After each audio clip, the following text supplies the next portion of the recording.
Hello and welcome to Byjus Exam Prep IAS. Let's get started and look into our daily quiz. Before we start with the practice questions for the day, we have an announcement. Byjus Exam Prep IAS would be conducting a live session on 10th of December at 6 p.m. What is the agenda of the free IAS workshop?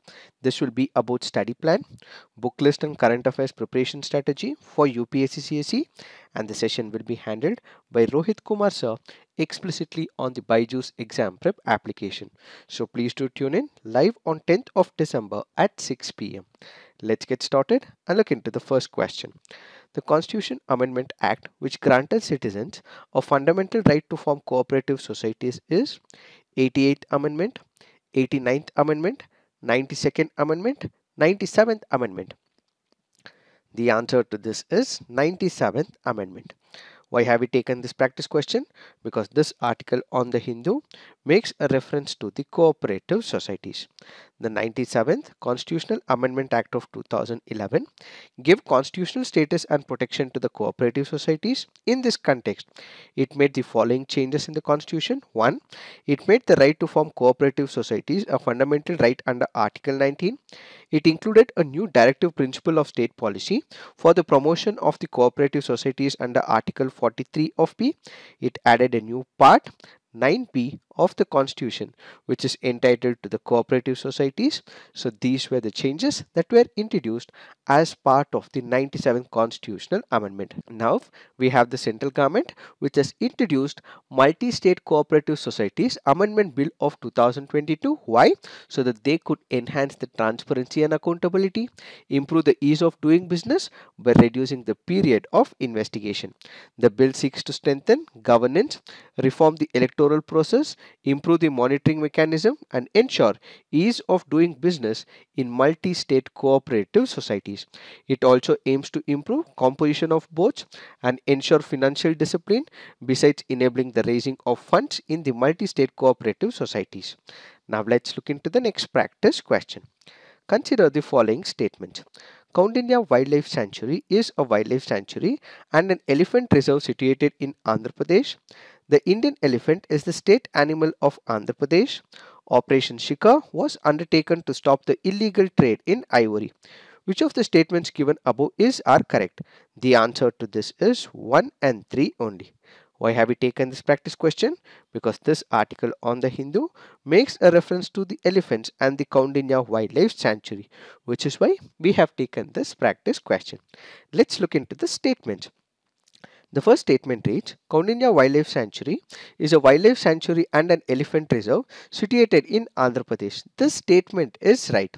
So the Kaundinya Wildlife Sanctuary is situated in the state of Andhra Pradesh and it is an elephant reserve. The second statement reads, the Indian elephant is the state animal of Andhra Pradesh. This statement is wrong. And as part of the assignment, you have to put on the comment section which is the state animal of Andhra Pradesh. Please put it on the comment section. And also as part of the assignment, please put on the comment section which states in India have elephants as their state animal. One example would be Karnataka.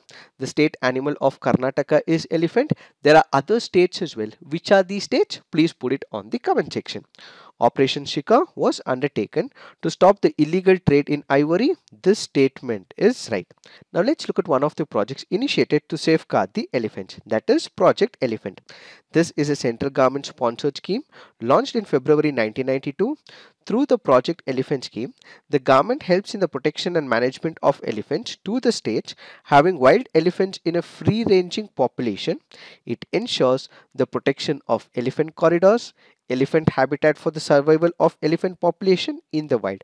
So basically, the objectives of the Project Elephant includes welfare of domesticated elephants, protection of elephants, their habitats and elephant corridors, mitigation and prevention of human-elephant conflict. Now let's look into the next practice question. Which amongst the following statements is the best description of Brandt Line? It is a line on the map that marks the border between North Korea and South Korea. It is an imaginary division that divides the world into the rich North and poor South. It forms the maritime border between India and the Maldives. Finland built this as a defensive line against the Soviet Union for the Winter War during the World War II. Which of them is the best description of Brandt Line? The answer to this is it is an imaginary division that divides the world into the rich north and the poor south. Why have we taken this practice question? Because this article on the Indian Express makes a reference to the global south. So if we speak about Brandt Line, it is a line that divides countries not on the basis of geography but on the basis of economics. So if you look into the developed countries, most of these developed countries are located in the northern hemisphere. If you look at the poor countries, back then the developing countries, these were typically located in the southern hemisphere except for New Zealand as well as Australia. So what did they come up with? They came up with this division called as the Brandt Line, where the more developed countries are in the north, which is why they are called as north countries, and then what we have is southern countries which are poor and developing, which is why they are called as the global south. So the northern countries in the northern hemisphere, basically the rich developed countries, were called as the north, and the ones which are poor and were developing in nature were called as the global south. So basically the global north refers loosely to countries like the US, Canada, Russia, Australia, while the global south includes countries in Asia, Africa and South America. Also remember, there are some important lines and demarcations from the international relations and geographical perspective. Which are these? We have the Maginot Line between Germany and France, Mannerheim Line between Russia and Finland, Ordernation Line Poland and Germany, Radcliffe Line India and Pakistan, Siegfried Line France and Germany, Blue Line Lebanon and Israel, Green Line Attila Line UN buffer zone, which is between the Republic of Cyprus and Turkish Cyprus. These are some of the important demarcations and the lines that we have in the international relations and part of geography as well. Now let's look into the next practice question. Which of the following statements are correct? Gamma ray bursts are massive but extremely bright, high energy short gamma radiations which get released when massive stars collapse or die in the universe. Energy associated with GRBs is many folds larger than what our sun can emit in its entire lifetime. Which of the statements are correct? The answer to this is both. Why have we taken this practice question? Because this article on the Indian Express makes a reference to the GRBs. So what are these GRBs? Yes, the gamma ray bursts are nothing but massive, extremely bright, high energy, short gamma radiations which get released when massive stars collapse or die in the universe. So we have number of stars in the universe. When these stars die or collapse, they release some energy. That energy that is released is what is called as the gamma ray burst. So the first statement is right.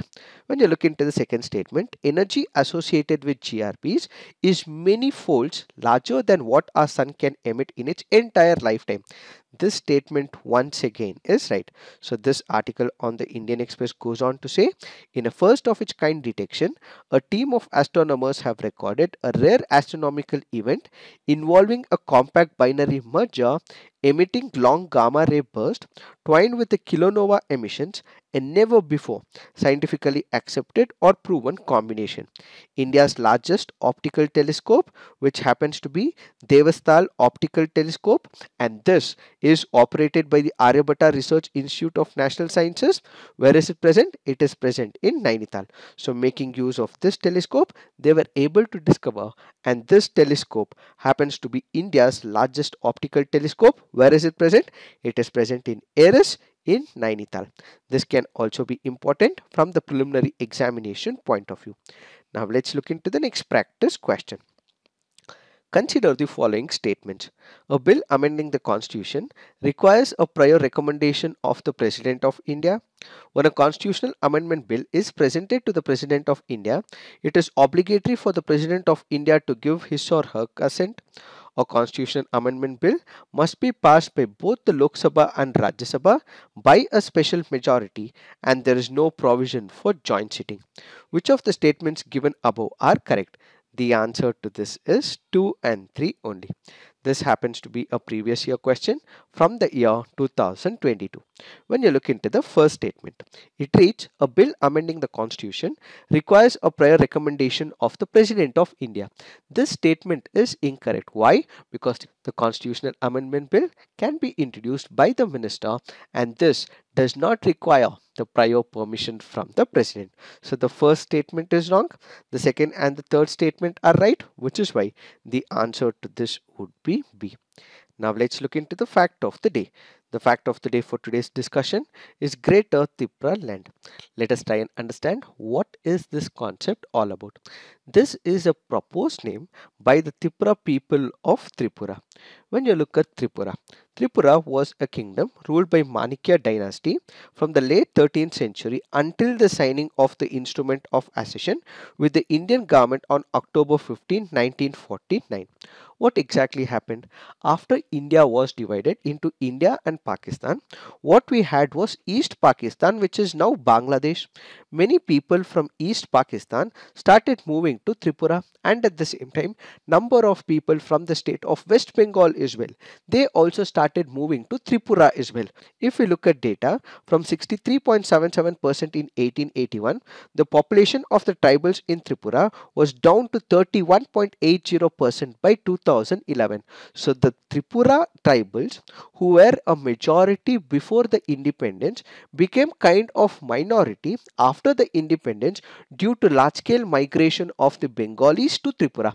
So what do they sense? They feel that it is these Tripura people who are not under the control of the power.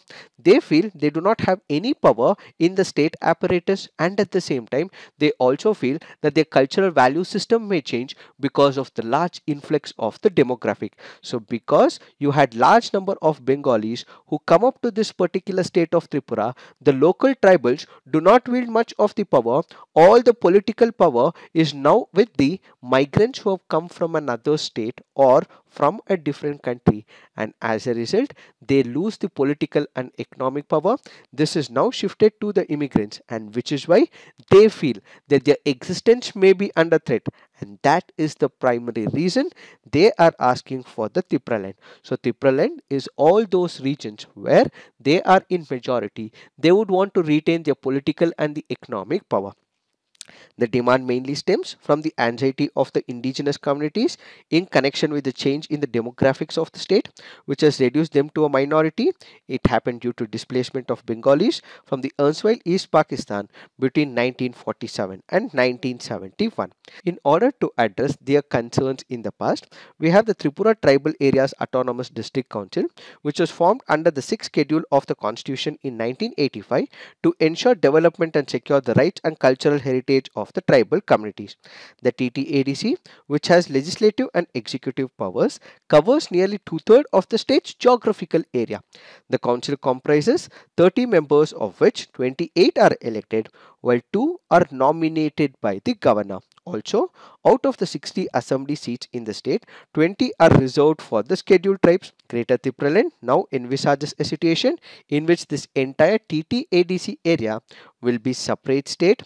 It also proposes dedicated bodies to secure the rights of the Tripuris and other aboriginal communities living outside the Tripura. So all that was categorized as the Tribal Areas Autonomous District Council. Please create this into a state. So if you create this state, we will have more political power, we will have more economical power, and when we have money at our disposal, we would be able to bring justice and empowerment of all these tribals.